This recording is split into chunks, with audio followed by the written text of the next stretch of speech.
Kim, naalala ang pinagdaanan dahil sa award sa Korea.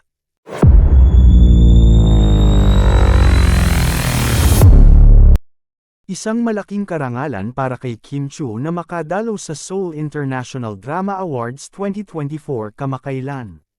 Nasungkit ng dalaga ang Outstanding Asian Star from the Philippines Award sa naturang event. It feels so different to attend this kind of event with all artists all over Asia. Mapa-creatives, performers and producers. Grabe, sobrang nakaka-starstruck kasi napanood ko silang lahat mostly. Sobrang malaking karangalan talaga para sa akin na makasama sila dito. Ang mga mahuhusay na artista from South Korea, Malaysia, Singapore, Thailand, at iba pa, nakangiting pahayag ni Kim sa kanyang YouTube channel. Ayon sa aktres ay muntikan pa siyang hindi makarating sa event. Naantala umano ang paglipad ng eroplanong sinakyan noon ni Kim at ng kanyang mga kasamahan. Na-delay, muntik pang di umalis kasi ang lakas ng ulan.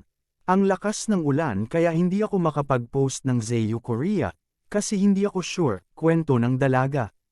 Hinding-hindi makalilimutan ni Kim ang kanyang naging karanasan sa Korea.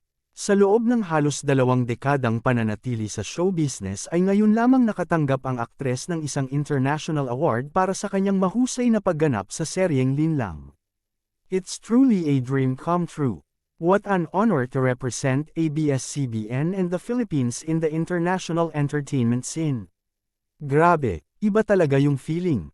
Hinding-hindi ko talaga makakalimutan. Sobrang kinakabahan ako noong una pero noong makita ko yung mga tao, everyone was listening and looking at me.